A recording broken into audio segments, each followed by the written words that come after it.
Oh, gloire à Jésus.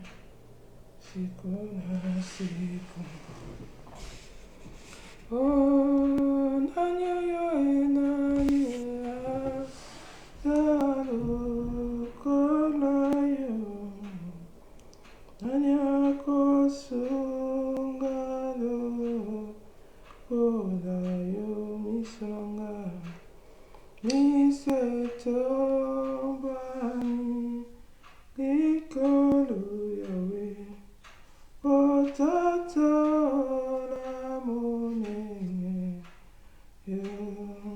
Alléluia.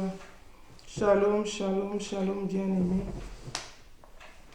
Nous rendons grâce à Dieu pour la faveur qu'il nous accorde d'être encore là pour ces lives de ces samedis. Comme nous avons l'habitude de les faire, nous lui sommes infiniment reconnaissants pour sa bonté, pour sa fidélité. Que le Seigneur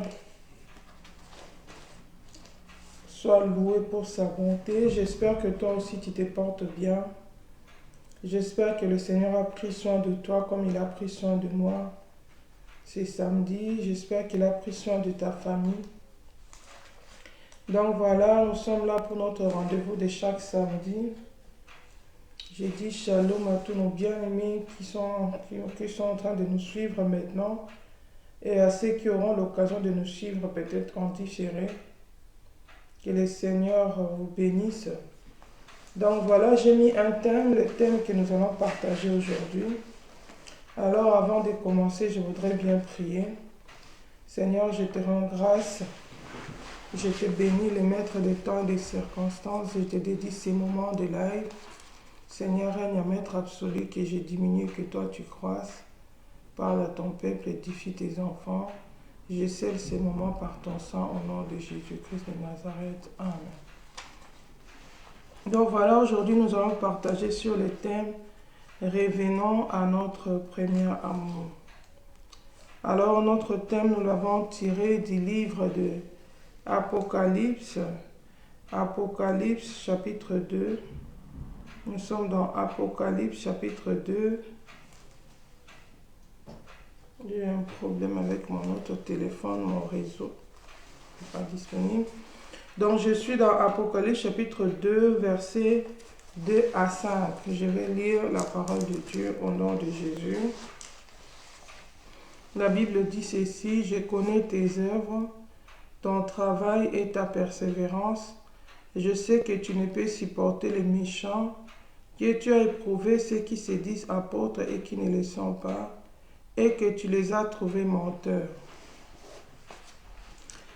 Que tu as de la persévérance, que tu as souffert à cause de mon nom, et que tu ne t'es point lassé.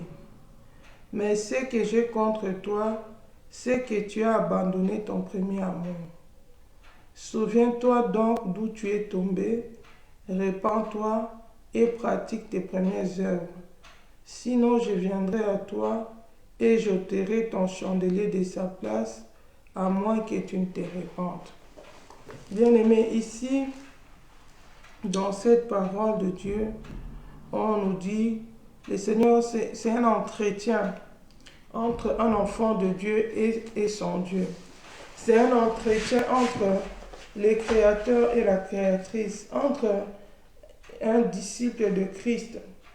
C'est un moment de bilan. Le Seigneur est en train de faire le bilan de la vie chrétienne. Bien aimé, il est important dans sa vie chrétienne de prendre des moments de bilan, de moments de réflexion sur sa vie chrétienne. C'est vrai, nous avons accepté Jésus-Christ. Nous sommes en train de marcher vers le ciel. Nous sommes dans une marche. Mais quand on marche, c'est important de vérifier un peu sa marche. Si on est toujours dans la bonne voie, si on ne s'est pas écarté, si on ne s'est pas perdu. Vous savez, quelqu'un qui se perd, s'il ne se rend pas compte, c'est comme quand tu es sur l'autoroute, tu es en train de rouler. Si tu ne fais pas attention, tu rates la sortie par laquelle tu devais sortir. Pour d'autres voies, peut-être dans la sortie prochaine, c'est pas si loin, tu pourras te rattraper. Mais pour d'autres personnes, si tu étais tellement distrait, tu peux te retrouver, tu es déjà éloigné. Mais tu es toujours en train de rouler. Mais tu n'es plus dans ta direction. Tu n'es plus dans le trajectoire que tu devais prendre. Tu t'es égaré. Tu t'es éloigné de la trajectoire que tu devais mener. C'est la même chose avec la vie chrétienne.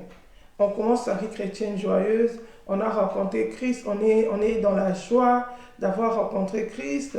On commence sa vie chrétienne. On est enthousiasmé. On a les ailes. On sert le Seigneur. Et souvent, dans le début de notre foi, on sent vraiment l'amour de Dieu qui bouillonne en nous. On aime passer du temps dans la présence de Dieu. On aime passer du temps dans la prière.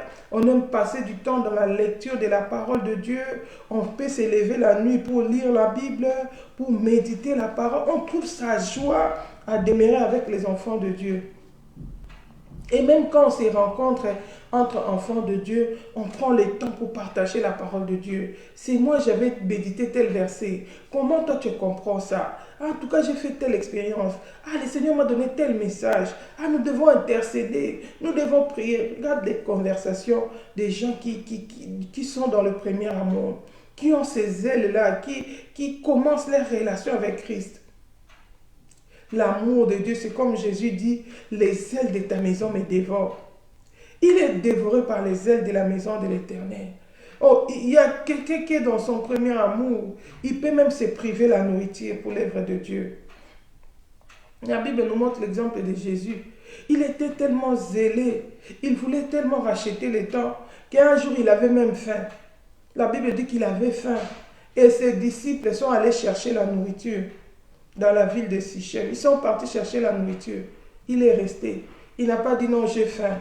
Comme nous les hommes, nous avons l'habitude de dire ventre affamé n'a point d'oreille.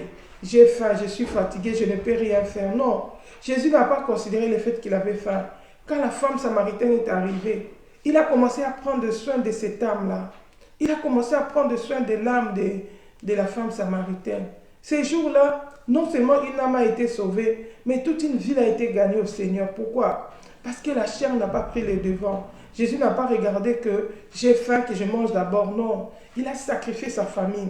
Il est allé s'occuper d'une âme. Alléluia. Et la Bible dit que quand cette femme-là, la femme samaritaine, a été sauvée, elle a reçu l'évangile. En ce même instant, elle est partie aussi évangéliser. Elle est partie aussi gagner toute la ville de Sichem. La même ville où les apôtres étaient partis pour chercher la nourriture. Elle est partie pour apporter la bonne nouvelle de Christ. La Bible dit que les gens ont accouru et ils ont cru au Seigneur. Ces jours-là, il y a eu de fêtes dans le ciel. Pourquoi? Parce que le Seigneur n'a pas détruit l'œuvre de Dieu à cause d'un aliment. Comme la Bible dit, pour l'œuvre de Dieu, ne détruis pas l'œuvre de Dieu à cause d'un aliment. On a vu la facilité de gêner. Bien-aimé, considère un peu le début de ta foi. Qu'est-ce que tu faisais quand tu avais cru nouvellement au Seigneur? Cet amour-là, c'est comme la Bible compare ça à l'amour de la fiancée avec les fiancés. Ils ont toujours envie de se voir. Ils ont toujours envie de rester ensemble. Ils ont toujours envie de parler. Ils ont du mal à se séparer.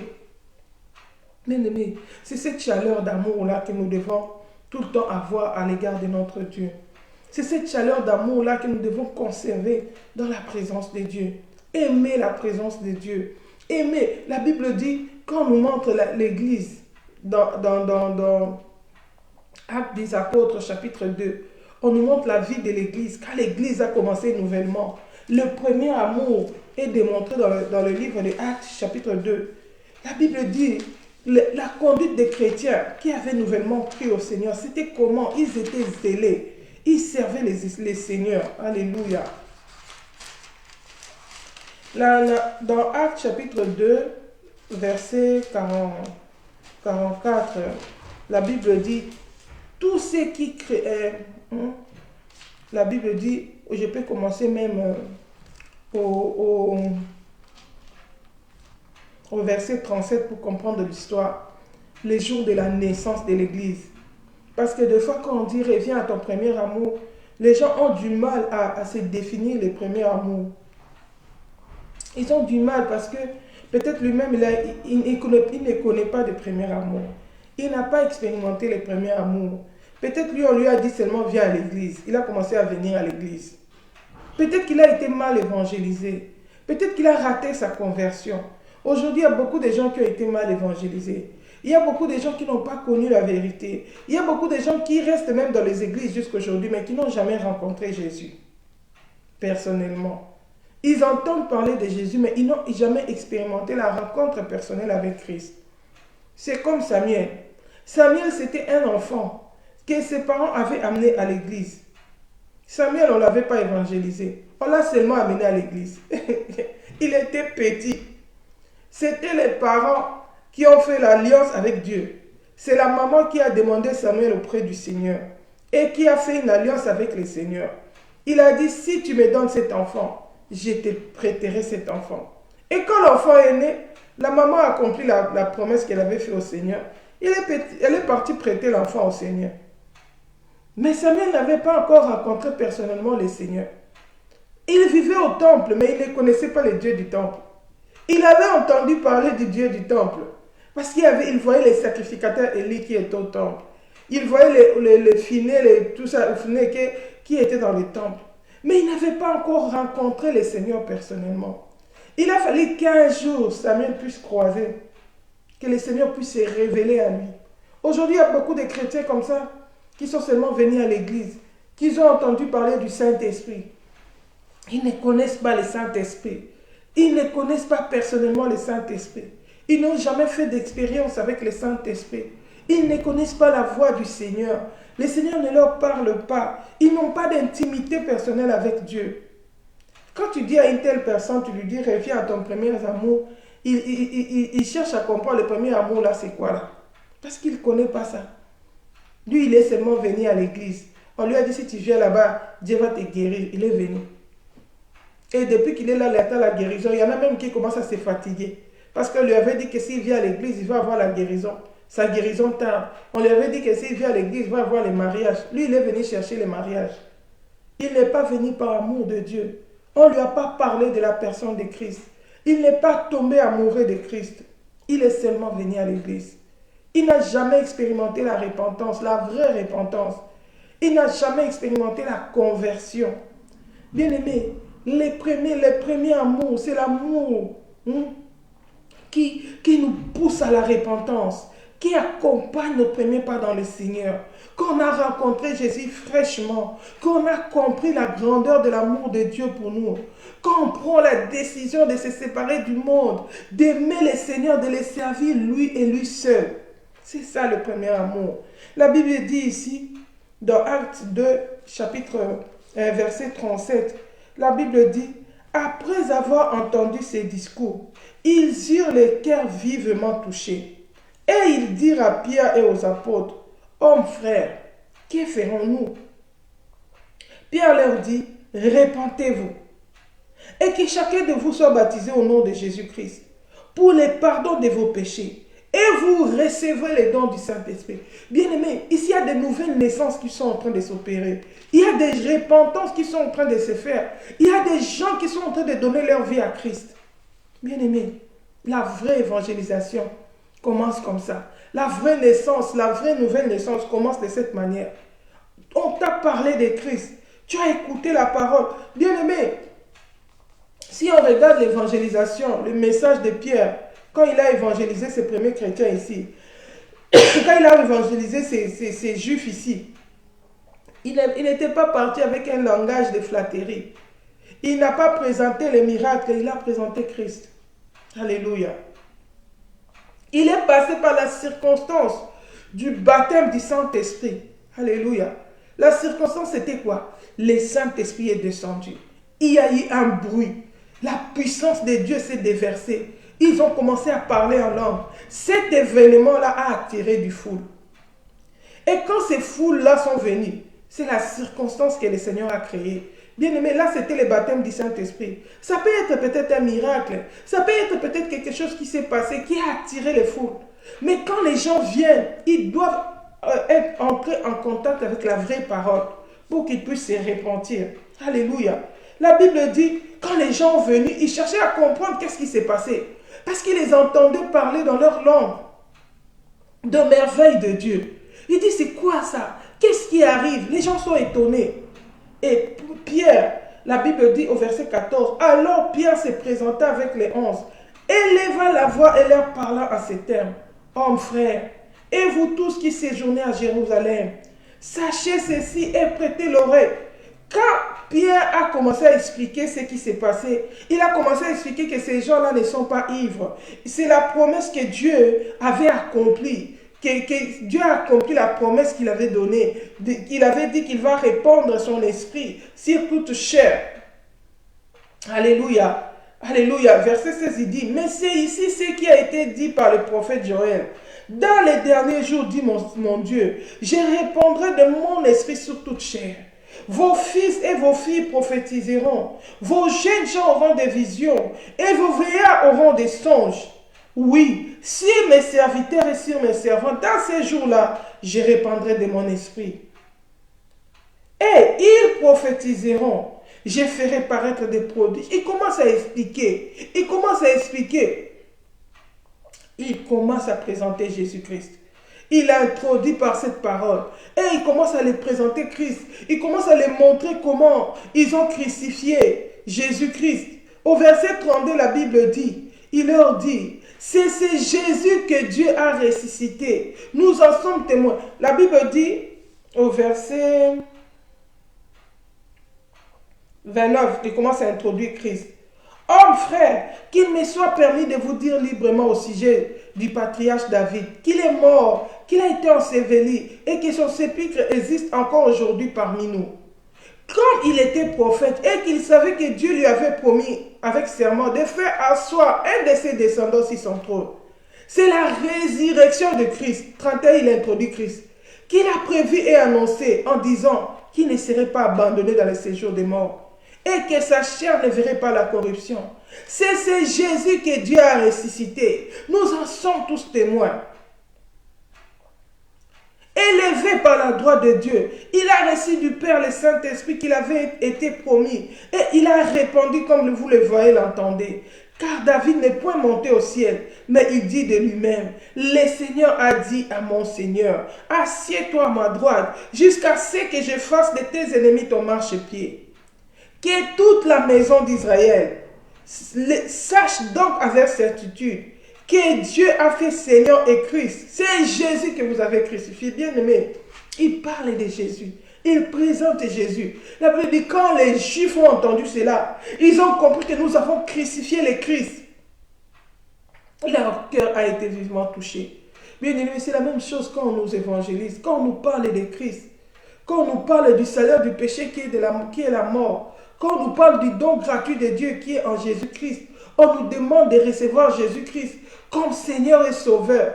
Bien-aimés, quand nous le recevons, le Saint-Esprit nous convainc du péché. Quand nous écoutons la parole, la Bible dit, vous connaîtrez la vérité vous affranchira. Après avoir connu la parole, le cœur est touché. L'homme se répand. L'homme prend la décision de donner sa vie à Christ. Peut-être toi, tu es venu seulement à l'église. Tu n'es pas passé par la repentance. Ton cœur n'a pas été touché, ton cœur n'a pas été contrit. Tu n'as pas pris la décision de donner ta vie à Christ. C'est pourquoi beaucoup viennent en tourisme à l'église. Il fait un temps, un moment après, il retourne dans le monde. Pourquoi il était venu en tourisme? Il n'avait pas pris la décision de se séparer du monde. Il n'avait pas vomi le monde. Il n'avait pas renoncé à la vaine manière de vivre dans le monde. Alléluia. Cette personne-là ne sait pas quoi, c'est quoi le premier amour. Mais ici, ces disciples, quand ils ont reçu Christ, la Bible dit que leur cœur, la Bible dit au verset 37, après avoir entendu ces discours, ils eurent le cœur vivement touché. Et ils dirent à Pierre et aux apôtres, hommes frères, que ferons-nous? On doit faire quoi maintenant qu'on a déjà tué le Christ? Maintenant qu'on a crucifié, qu'est-ce qu'on doit faire pour notre salut? La Bible dit, Pierre commence à leur montrer le salut, la voie du salut. Il dit que chacun, repentez-vous. Commencez par la repentance. Commencez par demander pardon pour vos péchés, la manière dont vous avez conduit votre vie. Vous l'avez fait parce que vous étiez ignorant. Repentez-vous. Et que chacun de vous soit baptisé. Bien aimé, la vie chrétienne commence par le baptême. Après la repentance, on doit témoigner publiquement son engagement à Christ. Nous parlons de du vrai baptême, de la vraie repentance. Alléluia. Quand tu te répands, tu dois maintenant aller témoigner ta foi dans les eaux du baptême. La Bible dit que le baptême, c'est un engagement de bonne conscience. Alléluia. Tu dois te faire baptiser au nom de Jésus-Christ. Pierre précise que chacun de vous soit baptisé au nom de Jésus-Christ.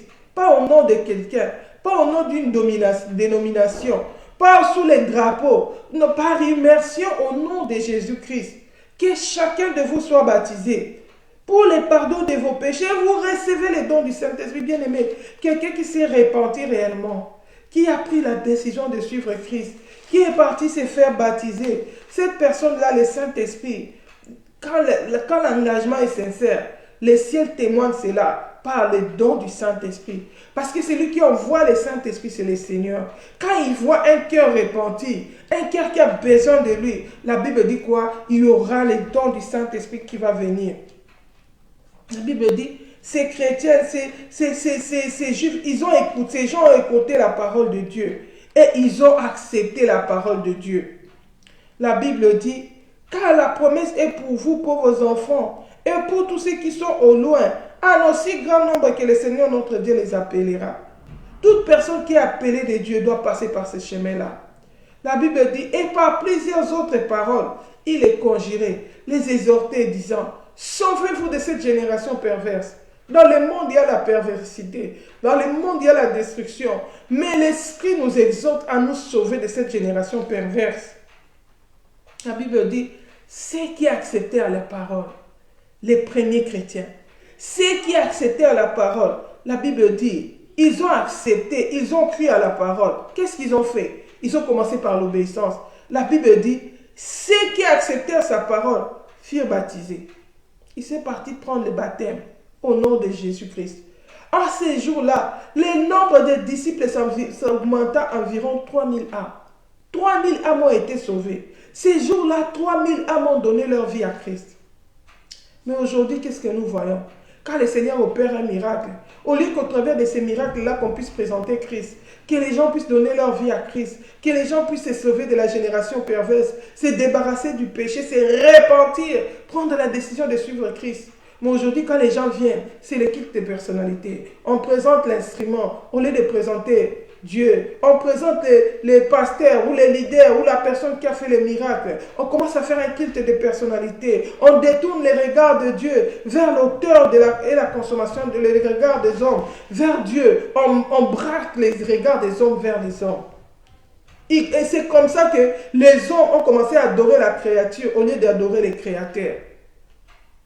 Il y a un culte de personnalité. L'idolâtrie est entrée dans l'église. Les gens sont devenus captifs des dons. Les gens sont devenus captifs des miracles de leurs leaders. Au lieu que les leaders utilisent les miracles que Dieu a opérés pour tourner les regards des gens vers le Seigneur, pour réconcilier les enfants au Père. Oh bien-aimés, la Bible dit, c'est là, Pierre n'a pas tourner les regards des gens vers lui. Suivez-moi, c'est moi qui ai l'onction. C'est mon onction qui vous a attiré. Non. Il a parlé de Christ. Il a présenté Christ. Et quand les gens ont compris qu'ils étaient dans le péché, ils ont pris la décision de suivre Christ. La Bible dit qu'ils sont allés dans les eaux du baptême. Alléluia. Et le nombre de disciples s'est augmenté. Regarde l'attitude des premiers chrétiens. Leur premier amour se manifeste. L'amour de Dieu se manifeste par les œuvres. La Bible dit, il persévérait dans l'enseignement des apôtres. Dans le premier amour, on prend plaisir à la parole de Dieu. On aime écouter l'enseignement de la parole de Dieu.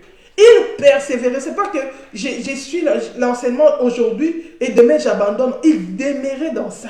dans les enseignements. On devait les enseigner pour qu'ils ne soient pas des chrétiens emportés à tout vent de doctrine, mais des chrétiens qui connaissent la parole de Dieu. Parce que la Bible dit, c'est la parole, la connaissance de la parole qui a franchi. Alléluia.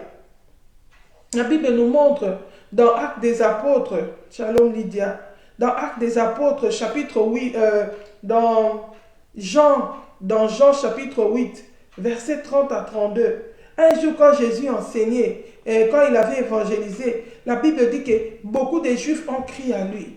Il les a dit, si vous demeurez en moi et que mes paroles demeurent en vous, vous connaîtrez la vérité et la vérité vous affranchira. Celui qui a reçu Christ, il doit demeurer dans la parole de Dieu. Il doit être enseigné. C'est comme ça qu'il va avoir la connaissance de la vérité. Et c'est cette vérité-là qui va l'affranchir. Alléluia. Alléluia. Oh, Dieu est bon. C'est cette vérité. C'est la connaissance de la vérité qui affranchit. Je suis dans Jean 8, verset 30. La Bible dit, comme Jésus parlait ainsi, plusieurs crient en lui. Et il dit aux Juifs qui avaient crié en lui, si vous demeurez en moi, si vous demeurez dans ma parole, vous êtes vraiment mes disciples. Vous connaîtrez la vérité et la vérité vous affranchira. Bien-aimés, quand on croit en Jésus, la vie chrétienne ne s'arrête pas seulement par croire. La Bible dit, ajoutez à votre foi la connaissance de la parole de Dieu. Il dit, si vous demeurez dans ma parole, un vrai disciple de Christ, c'est celui qui demeure dans la parole de Dieu. Bien-aimés, dans le premier amour, on demeure dans la parole de Dieu. On est un vrai disciple de Christ.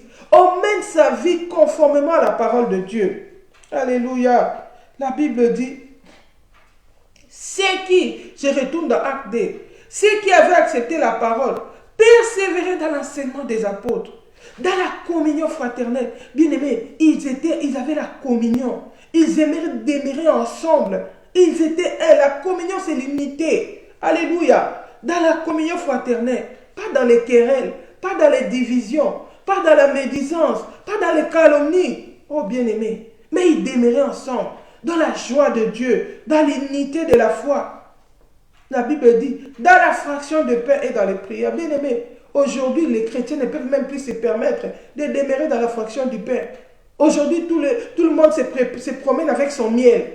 Tu pars évangéliser, tu pars dans l'église, on peut même t'empoisonner. Oh bien-aimé, retournons à notre premier amour. Jésus-Christ est à la porte, il est en train de revenir. Bien-aimé, s'il y avait les histoires de poison à cette époque ici, ils n'allaient pas manger ensemble. Aujourd'hui dans les églises, la méfiance a pris place. L'amour n'est plus. La Bible dit que le vrai amour, l'amour est sans hypocrisie. Mais aujourd'hui, il n'y a plus d'amour. L'hypocrisie a plus de place dans l'église. Bien-aimé, si Jésus vient, il nous trouve comme ça, c'est très dangereux. Nous risquons de manquer le royaume. C'est pourquoi il nous exhorte à revenir au premier amour. Peut-être que toi, tu as du mal à définir c'est quoi le premier amour. Regarde la vie des premiers chrétiens. C'est ça le premier amour. Comment ils menaient leur vie. La Bible dit, dans la fraction du pain et dans les prières, ils avaient une vie de prière continuelle. Bien-aimé, dans le premier amour, il y a la vie des prières. On aime le Seigneur, on aime dépendre du Seigneur, on aime prendre son temps dans la prière. Bien-aimé, aujourd'hui, tu prends combien de temps dans la prière? Alléluia. Aujourd'hui, nous sommes occupés dans les choses de Dieu, mais nous avons peu d'intimité avec Dieu. On est occupé à regarder des programmes dans les médias, dans le YouTube, à regarder. On est occupé à écouter des chansons. Et nous-mêmes, on n'adore même plus le Seigneur. La Bible dit, les temps où nous sommes, Dieu cherche des véritables adorateurs qui vont l'adorer en esprit, en vérité. Mais nous, les chrétiens d'aujourd'hui, la vraie adoration, c'est d'abord un cœur pur qui se prosterne devant son Créateur. Bien aimé, Dieu aime l'obéissance plutôt que les sacrifices. La Bible dit que les sacrifices des méchants, c'est une abomination à l'Éternel. Les louanges de ceux qui sont souillés, quand ils élèvent le main, la Bible dit, dans Ésaïe 59, la Bible dit que le Seigneur détourne son visage. Il ne regarde pas, il ne prend pas plaisir aux assemblées, aux solennalités. Pourquoi? Parce que c'est mêlé avec le péché. Oh bien-aimé, Jésus est en train de revenir. Considère un peu ta vie chrétienne. Quand tu as reçu Jésus, est-ce que tu as expérimenté le premier amour? Aujourd'hui, nous sommes plus occupés à des discussions. Nous sommes plus occupés à des critiques. Alléluia. Si tu regardes Apocalypse, chapitre 2, ils étaient aussi occupés à juger les autres. Alléluia. Ils étaient occupés à regarder, à éprouver ceux qui sont apôtres, ceux qui se disent apôtres, mais qui ne le sont pas. Alléluia. La Bible dit ici, dans Apocalypse 2, il dit, je connais tes œuvres, ton travail, ta persévérance. Tu continues à travailler, peut-être tu es choriste et tu continues à chanter, mais tu as peur de puissance, tu n'as plus de, l'huile n'est plus sur ta tête, tu n'as plus d'intimité, de communion avec Dieu. Toi-même, tu sais que tu es seulement devenu religieux, parce que tu as certaines habitudes, les habitudes d'aller à l'église, les habitudes d'aller à la prière, les habitudes de chanter, les habitudes d'évangéliser, mais tu n'as plus de vie. Alléluia. La Bible dit, les gens auront l'apparence de la piété, mais ils vont renier la force au temps où nous sommes. Beaucoup ont perdu, la flamme est déjà éteinte. Il n'y a plus l'huile, il n'y a plus l'onction, il n'y a plus la communion avec le Saint-Esprit. Il reste seulement les habitudes, les solennalités, les fêtes, les cérémonies. Mais le Seigneur n'est plus là. Alléluia. La Bible dit, je connais tes œuvres, ton travail et ta persévérance. Tu es toujours là. Même quand tu es fatigué, tu viens toujours à l'église. Mais il n'y a plus de vie, il n'y a plus de puissance, il n'y a plus d'intimité. Tu sers Dieu, mais dans la rébellion. Pourquoi? Parce que tu n'es plus fidèle à ton premier amour. Il y a des recommandations que le Seigneur t'avait données quand tu avais reçu Jésus. Il y a des recommandations par rapport à l'alliance de tout un chacun avec le Seigneur. Shalom, maman des anges. La Bible nous montre, quand Jean-Baptiste devait naître, le Seigneur avait donné des recommandations à ses parents. Il sera un naziréen. Les rasoirs ne passera pas sur sa tête. Tu ne prendras ni vin ni breuvage. Nous voyons toute personne qui est appelée de Dieu. Quand il vient au Seigneur, la Bible dit, quand Paul est venu au Seigneur, Dieu a dit à Anania quoi? Je l'ai révélé ce qu'il va souffrir à cause de mon nom. Le Seigneur te montre déjà, il t'avait appelé, peut-être il t'a donné les dons d'exhortation. Toi, quand tu exhortes quelqu'un, même s'il était découragé, il est fortifié. Même s'il avait perdu l'amour de Dieu, l'amour revient. Mais les dons ne fonctionnent plus. Pourquoi? Parce qu'il n'est plus alimenté. La Bible dit, Jésus dit, je suis le vrai cep. Et vous êtes des sarments. Tout sarment qui demeure en moi portera du fruit. Tu n'arrives plus à porter du fruit parce que tu ne demeures plus à Christ. Oui, tu pries, tu viens certes à l'église, tu chantes, tu es occupé aux choses de Dieu. Mais il n'y a plus de vie dans ça. Pourquoi? Jésus dit, je sais que tu ne peux supporter les méchants. Quand tu vois les faux serviteurs dans la télé, dans les médias, ah lui c'est un faux. Ah lui c'est. Ah ils font des commérages, ils ne sont pas sérieux, ils sont dans la magie, ils sont ça. Tu reconnais ça. Alléluia.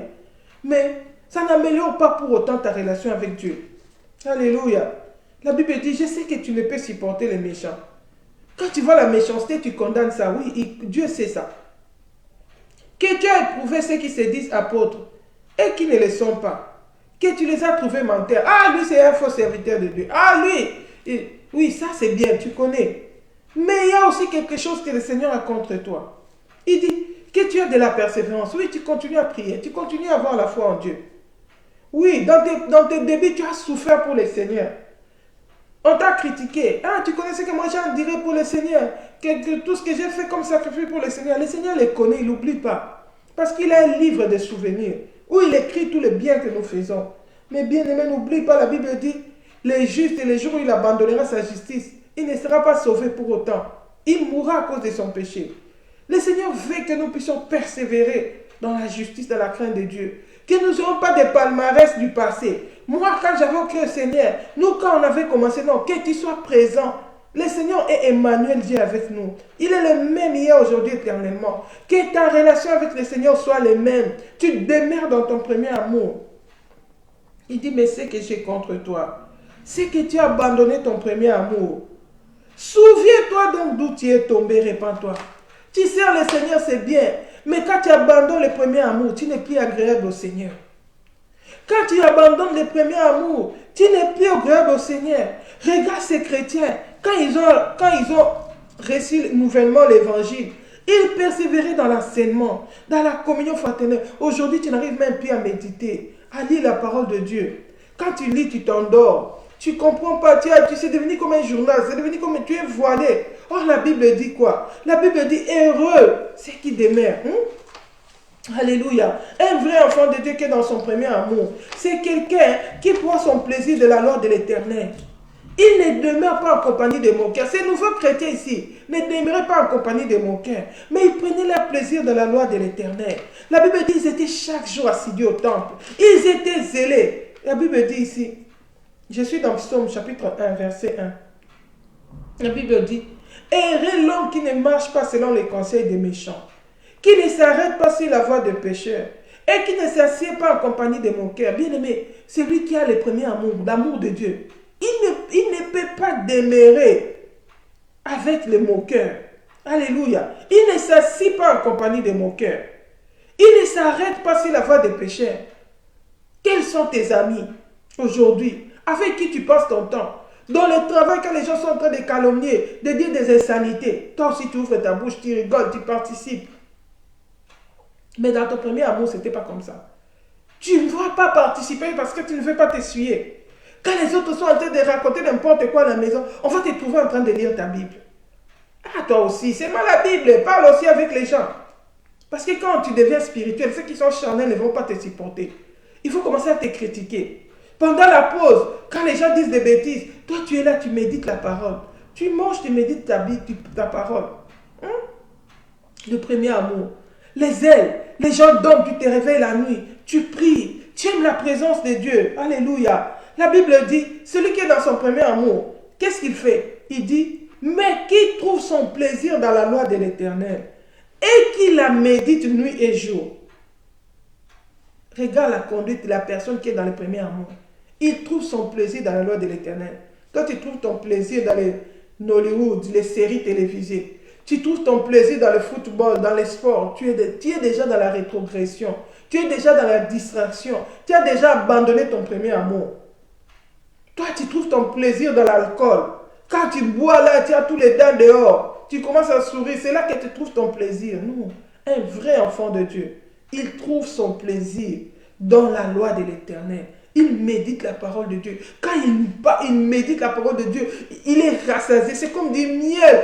Il a la joie. Son âme trouve la paix dans la présence de Dieu. La Bible dit, cette personne-là, il est comme un arbre planté près des courants d'eau qui donne du fruit en sa saison et dont le feuillage ne flétrit point. Cette personne-là, il ne va pas abandonner le premier amour. Il va continuer à produire des fruits dignes de la repentance. Il va commencer à marcher dans l'obéissance de la parole de Dieu. Parce que la parole, David dit, je serre ta parole dans les tables de mon cœur pour ne pas pécher. Bien aimé, la vie chrétienne, il faut travailler. Ça ne viendra pas de soi. Il y a un prix à payer pour marcher dans la sainteté. Jésus a dit, veille et prie, de peur de tomber en tentation. Toi, tu ne veilles pas. Tu n'as pas une vie de prière continuelle. Tu vas remarquer que les péchés que tu avais abandonnés, tu commences facilement à les faire. Pourquoi? Parce que ce n'est pas entretenu par une vie de prière. Ce n'est pas entretenu par la lecture de la parole de Dieu. Bien aimé, ce qui nous aide à tenir dans la tentation, c'est le dépôt de la parole. C'est la vie de la prière. Jésus était la parole faite chair, mais il a prié. Alléluia. La Bible nous montre dans Matthieu, dans Matthieu 17, si je ne me trompe pas, Matthieu 27, quand il est allé prier, il a dit aux ses disciples, il dit, mon âme est triste jusqu'à la mort. Veillez, venez prier avec moi. Venez prier, veillez prier, de peur de tomber en tentation.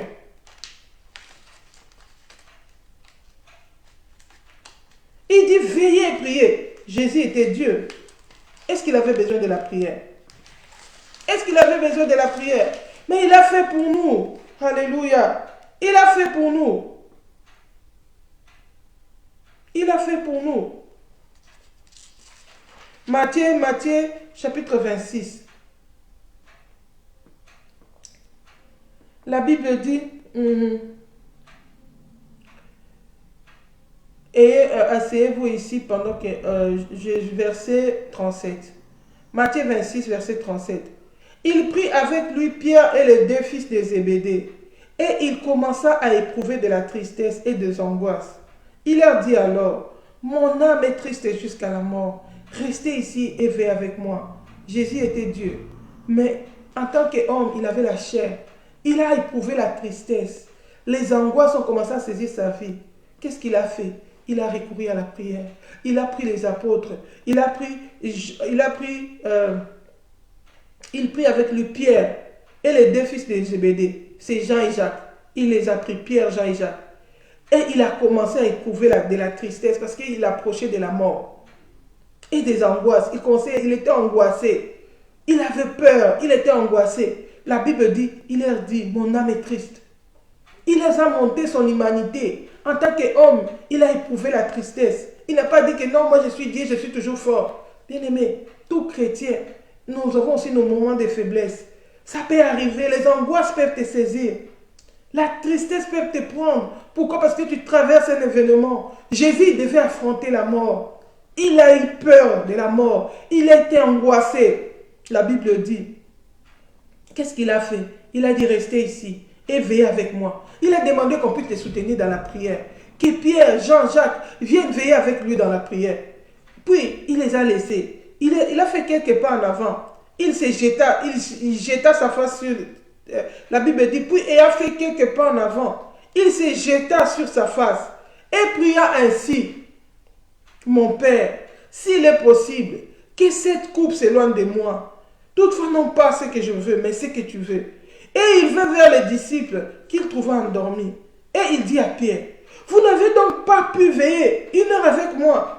Veillez et priez, afin que vous ne tombiez pas dans la tentation. L'esprit est bien disposé, mais la chair est faible. Bien-aimé, nous avons la chair est faible. Pour que tu puisses tenir ferme, tu dois veiller et prier. Jésus les a appelés, venez veiller avec moi. Venez veiller avec moi. Ils n'ont même pas pu prier 1 heure. Pourquoi? Parce qu'ils avaient déjà abandonné le premier. La faiblesse, la chair avait déjà pris les devants. Ils avaient déjà abandonné le premier amour. Tu vas remarquer, quand Pierre, ils étaient déjà affaiblis, c'est alors qu'il est parti renier Christ. Ils avaient besoin que le Saint-Esprit vienne les restaurer. Bien-aimé, peut-être c'était arrivé dans ta vie. Tu as déjà abandonné le premier amour. Comment tu remarques que tu as abandonné le premier amour? Tu vas voir les péchés. Tu vas commencer, tu ne mentais plus, facilement tu commences à mentir. Tu ne te fâchais plus, facilement la colère commence à venir. Regarde Pierre, qui avait suivi Jésus, qui avait déjà abandonné la pêche, qui servait le Seigneur, qui disait qu'il était prêt même à mourir avec Christ. Il a renié Christ 3 fois. Pourquoi? Il ne s'était pas préparé.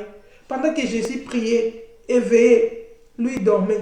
Il était dans la paresse, il était dans la négligence, dans l'oisivité. La Bible dit un peu de sommeil, un peu de paresse. La pauvreté t'atteindra. Bien aimé, aucun jour le sommeil viendra nous dire merci, vous avez beaucoup dormi, vous m'avez bien servi. Même si tu dors, si c'est toute la journée, demain tu auras encore sommeil. Rachetons les temps, car les jours sont mauvais. Alléluia. Revenons à notre premier amour, à notre obéissance du commencement. Quand nous avons crié au Seigneur, alléluia. Quand on s'est rencontrés, c'était pour nous entretenir. La Bible dit, entretenez-vous par des louanges, par des hymnes, par des cantiques. Vous vous rencontrez, vous commencez seulement à louer le Seigneur, le Saint-Esprit descend. Pourquoi? Parce que la présence de Dieu est déjà là. Vous vous rencontrez. Quand on s'est rencontrés, la première chose c'était de prier. Oh Seigneur Jésus, merci. Tu nous as permis que mes bien-aimés viennent me visiter. Je recommande ces moments entre tes mains. Règne à maître. Quand on ferme les yeux là, on voit déjà des visions. Pourquoi? Parce que la présence de Dieu est permanente. Mais quand on est allé dans la paresse, quand on a abandonné les premières habitudes, quand on est allé dans le sommeil spirituel, le diable est venu s'aimer la lourdeur, il est venu s'aimer la colère. Regarde Pierre, il commence encore à réagir par la colère. Jésus va déjà avant même qu'il amène là dans la prière, il commençait déjà à réagir par les émotions. Jésus dit non, je vais aller mourir à Jérusalem. Pierre lui dit non, Dieu ne plaise, tu ne partiras. Jésus a compris que Satan s'est déjà infiltré. Il a dit arrière de moi Satan.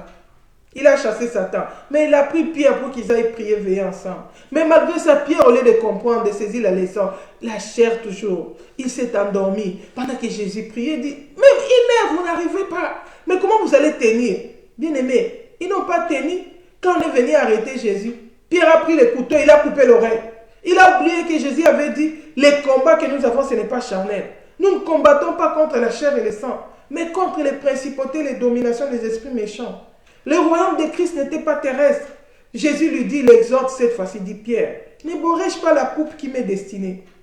Laisse-moi porter ma croix. Alléluia. Pour le salut de l'humanité. Tu veux m'empêcher de mourir pour l'humanité? Je dois boire cette coupe, elle m'est destinée. Regarde comment Jésus affronte la mort maintenant avec courage. Pourquoi? Parce qu'il venait de se préparer dans la prière. Parce qu'il venait de se préparer. Il veillait dans la prière. Il a passé la nuit dans la prière. Veille et prie de peur de tomber en tentation. Mais nous, qu'est-ce qui fait que nous avons abandonné le premier amour? Nous avons abandonné la discipline du désert. Nous avons abandonné les recommandations que le Seigneur nous avait données quand on avait crié fraîchement au Seigneur. Peut-être le Seigneur t'avait dit, toi, il faut que tu jeûnes 2 fois par jour, par semaine. Peut-être tu dois prendre chaque semaine un temps de prière, de jeûne. Il faut que tu pries comme ça, comme ça, comme ça. Quelles sont les recommandations que le Seigneur nous avait données, que nous avons abandonnées? Ce sont ces recommandations-là qui vont nous aider à tenir dans le mauvais jour. Ce sont ces recommandations-là qui vont nous aider à marcher dans l'obéissance de la parole de Dieu. Oh bien-aimé, la Bible dit, aujourd'hui si tu entends sa voix, n'endurcis pas ton cœur. Dieu nous appelle à la repentance. Dieu nous recommande à revenir à son premier amour avant qu'il ne soit trop tard. Il dit, à moins que tu ne te répands, sinon je viendrai à toi, j'ôterai ton chandelier de sa place. Oh bien-aimé, avant que Christ vienne, le Seigneur nous appelle à la repentance. Peut-être que tu n'arrives plus à prier. Quand tu pries, tu te surprends, tu es déjà endormi. Tu ne sais même pas quand tu avais arrêté la prière. Bien-aimé, retourne au Seigneur. Demande-lui pardon. Réconcilie-toi avec le Seigneur. Pierre avait ici mal agi parce qu'il ne s'était pas préparé, parce qu'il avait abandonné son premier amour. Mais si tu regardes la conduite de Pierre, quand il a compris, il a renié Christ. Alléluia. Pierre, quand il a compris, la Bible dit que Pierre se souvient de la parole que Jésus avait dite avant que les coqs chantent, tu me régneras 3 fois. Et étant sorti, il plaira amèrement. Il a pleuré amèrement son péché. Shalom en dit. Il a pleuré amèrement son péché. Bien-aimé, ça peut arriver dans la vie chrétienne que tu abandonnes le premier amour. Ça peut arriver que tu tombes. Ça peut arriver que tu te rétrogrades. Mais quand tu entends la voix du Seigneur, n'endurcis pas ton cœur. Va dans la repentance. Va dans tes genoux. Va te réconcilier avec ton Dieu. La Bible dit, tombe sans se relever. Pierre qui avait toutes les promesses de Dieu. Les promesses de Dieu n'étaient même pas accomplies dans la vie de Pierre. Mais Pierre s'était relâché. Alléluia. Il s'était relâché. Il avait abandonné le premier amour. Lui qui aimait son Jésus. Il a régné son Jésus 3 fois. Mais ce n'était pas le dernier mot de Dieu pour la vie de Pierre. Pierre n'est pas resté là seulement dans ses péchés-là. Il est allé se repentir. Il est allé se réconcilier avec Dieu. La Bible dit, Pierre sortit et pleura amèrement. Bien-aimé, c'est ce même Pierre que le Seigneur a restauré. C'est ce même Pierre que nous avons lu dans Actes des Apôtres, qui a entretenu les premiers chrétiens, qui les a montré comment suivre Jésus.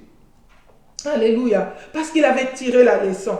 Il s'est repenti amèrement. Et il a commencé à mettre de l'ordre dans sa vie. Quand Jésus-Christ est ressuscité, Jésus lui a dit, Pierre, m'aimes-tu plus que cela ne m'aime? Il a dit, Seigneur, tu le sais. Il n'était plus prétentieux. Il n'était plus orgueilleux. Il ne se frappait plus la poitrine pour dire que oui, moi je suis capable. Oui, moi je vais faire. Non. Il dit, Seigneur, tu le sais. Il était devenu humble. Alléluia. Parce qu'il avait compris qu'il est un homme, qu'il ne doit s'appuyer que sur Christ. Que sans Christ, il ne peut rien. La Bible dit, Jésus leur a dit, ne partez pas encore déjà. Restez à Jérusalem. Vous recevez le Saint-Esprit. Une puissance, celle du Saint-Esprit, survenant sur vous. Jésus voulait les équiper. Jésus voulait les restaurer. Bien aimé, aujourd'hui, le Seigneur veut restaurer ta vie. Si tu prends la décision de revenir à ton premier amour, ce n'est pas un problème de groupe. C'est un problème particulier, le salut individuel. Prends la décision de revenir au Seigneur. Tu comptais au Seigneur. Tu avais une foi ferme. Aujourd'hui, tu as détourné ton regard de Dieu. Tu commences à compter sur les hommes. Or, la Bible dit, maudit soit celui qui se confie dans l'homme. Aujourd'hui, si nous avons beaucoup de blessures, des amertumes, des déceptions, parce que nous avons compté sur les hommes. La Bible dit, même quand tu fais le bien, regarde le ciel. Jette ton pain dans l'eau. Avec le temps, tu les retrouveras. Ne donne pas à celui à qui tu t'attends de recevoir de lui. Parce que quand il ne va pas te donner en retour, tu seras blessé. Et si tu attends que les hommes puissent te donner, le ciel ne pourra pas te donner. Pourquoi? Parce que tu as déjà eu ta récompense. Mais quand tu vas marcher avec les principes du royaume, bien aimé, tu ne seras pas affecté par les événements. Tu vas persévérer jusqu'à la fin. Car il ne suffit pas de croire au Seigneur, mais il faut tenir ferme jusqu'à la fin. La Bible nous dit, c'est lui qui persévérera jusqu'à la fin. C'est celui-là qui sera sauvé. Aujourd'hui, le Seigneur nous interpelle. Il nous demande de revenir à notre premier amour. Voilà, nous allons nous arrêter là pour aujourd'hui. Que le Seigneur bénisse sa parole. Que cette parole produise des fruits dignes de la repentance pour nous. Je vais prier par rapport à cette parole. Seigneur, je te dis merci pour ces moments que tu as permis, nous pouvons parler de ta part. Je prie pour toute personne qui écoutera cette parole, que le Saint-Esprit puisse le convaincre du péché et du jugement, que la puissance de la repentance puisse saisir le cœur de tes enfants, qu'ils puissent se restaurer, qu'ils puissent se réconcilier avec toi, afin que des temps de rafraîchissement viennent dans leur vie, afin que le Saint-Esprit vienne restaurer la foi, la vie chrétienne, la vie des prières de tout un chacun, l'intimité avec Dieu. Je prie aussi, Seigneur, pour ceux qui ne t'ont jamais rencontré dans leur vie, qu'au travers de ces messages, qu'ils prennent la décision de te donner leur vie, qu'ils se répandent et qu'ils commencent une nouvelle vie chrétienne avec toi, qu'ils prennent la décision de mettre en ordre leur vie en allant par les eaux du baptême, afin que tu leur envoies les dons du Saint-Esprit comme tu nous l'as promis. Du reste, Seigneur, garde-nous fidèles à toi, pour que le jour que tu viendras, nous puissions hériter le ciel. Que toute la louange et la gloire te reviennent. Je scelle cette parole par le sang de Jésus, que les diables ne viennent pas le voler, mais qu'elle produise des fruits dignes de la repentance. Au nom de Jésus-Christ de Nazareth, j'ai ainsi prié et je dis Amen. Amen. Voilà, nous allons nous arrêter là. Bon week-end à tout le monde. Si Jésus ne revient pas, on se retrouve encore prochainement dans nos différents programmes. Shalom, shalom.